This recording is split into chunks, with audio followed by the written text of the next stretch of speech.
Well, let's get the very latest now from Brussels. Our correspondent Dave Keating is standing by. He's at the courthouse where the judges will make that decision. Dave, what can you tell us?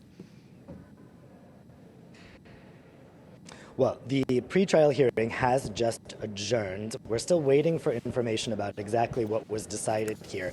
The issue that they had to determine was whether these four suspects have to remain in jail while they're awaiting their trial or whether they can go free. For these types of financial crimes, usually suspects are let free, but of course there is a lot of attention on this case. Now, what's been interesting to observe here is out of those four, there is one member of the European Parliament who, until yesterday, was a vice president of the European Parliament, Eva Kaili from Greece, and she is the co-defendant with her partner, with whom she has a child, who is Francesco Giorgi, who was an assistant to another MEP in the Parliament. Now, interesting, they appear to have used separate lawyers today, which may mean that they're using different legal strategies. So we're waiting to see exactly what's going to happen with those four suspects. But this is only to determine whether or not they can stay at home or whether they can, whether they must stay in prison while they're awaiting their trial. Either way, they will face trial. Belgium is bringing charges.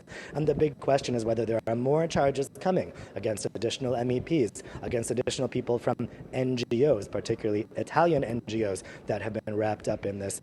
We heard about additional searches earlier this week, and it's possible those could cause additional detainments, additional arrests, which would involve additional pre-trial hearings here at the Palais de Justice, the enormous central law court building in Brussels. This could be a busy place for people covering the EU over the coming months.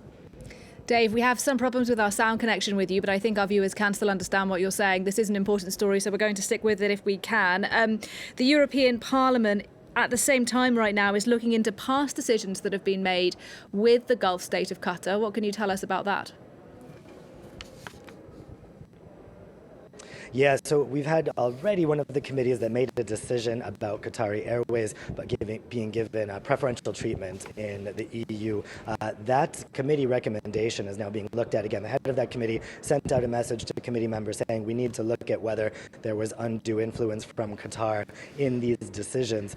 And that decision now rests with the European Commission. So they've also communicated to the Commission, look, we may need to reevaluate that recommendation that we made. Basically, they're scouring through all these former decisions involving Qatar, seeing whether there could have been undue influence. There was supposed to be a vote this week on a visa liberalization scheme so that Qatari citizens could come to the EU without visas. That vote has been cancelled indefinitely, and there could be other EU-Qatar relation issues that are now being given another look to see if undue influence was brought to bear there.